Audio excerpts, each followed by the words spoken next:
Taller de Gaites Alberto Fernández patrocina Viva el Valle. Bien, llegados a otro nuevo capítulo en Viva el Valle. Hoy tenemos con nos a Satur Vega, un acordeonista, componente también de grupos de música como Pandereteros d'Anguaño, ¿no? Sí. Y bueno, yo quería que me contases un poquitín al rollo de la tu vida, vamos a ser sinceros, al rollo de la tu vida. Cuéntame un poquitín cuáles fueron nuestros inicios en el folclore o en antes del folclore relacionados también con la música o...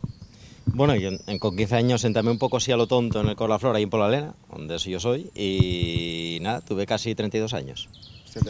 Dices rápido, ¿eh? Dícese rápido, sí, sí, sí. Y muchas vivencias, mucho trabajo, y bueno, luego también ya ahí por el año 96 entamé también con la banda Gaites, porque entamara 3 años antes o 4 a aprender con la gaita. Con la gaita, Que son tres cosas que siempre te llaman la atención y en un momento dado pues surde la oportunidad. Hay que apuntarse. Surde la oportunidad, sí, sí. Yo de aquí estaba trabajando en Tineu y un compañero que te ibas a clase cara te llegó tarde. Ay, ahora sí, ay, que vengo de clase de gaita. Coño, hay clase de gaita aquí. Y también allí, a lo mejor con Luis Feito. A lo mejor era una excusa lo de la gaita para llegar tarde a trabajar, quién sabe.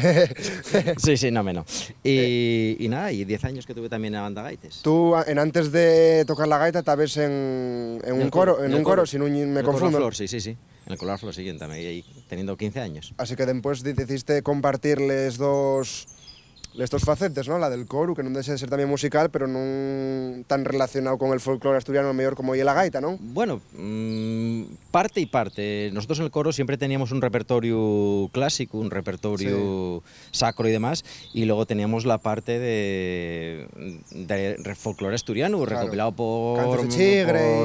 por Martínez Torner o canciones de Sergio Amigo o mucha gente, unos cuantos autores más asturianos. Entonces, bueno, sí teníamos parte y de hecho muchos de los conciertos del coro que se hacían sobre todo fuera de, no solo de Asturias, sino de España, el grueso y era folclore asturiano porque la gente ahí, la mayoría de inmigrantes, y era lo que más ellos prestaba. Claro.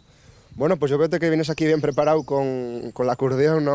Hombre, para los pandereteros y es necesaria. Para el grupo nuestro sí. Quiero decirte, para un panderetero normal o para cualquier faceta no es imprescindible, pero para nuestro grupo, para pandereteros Quiero preguntarte al rollo de ella, porque yo sé que hay gente que ellos pon nombre a los instrumentos. ¿Tú planteaste de alguna vegada poner nombre a tu acordeón? Si a lo mejor tienes más, no lo sé. Tengo tres cuantes, sí. No, ¿Tres cuantes? No vamos a bautizarles a todos, no sea que luego hay que declarar perelles. No, está ahí. ¿No tienen nombre? No, está. Bueno, clasifícoles por marca y tonalidad, básicamente. Bueno, está bien eso, pues habrá que escucharla un poco, ¿o qué? ¿Cómo lo ves? Sí, hombre, pues hala. ¿Vamos a tocar una? Pues venga.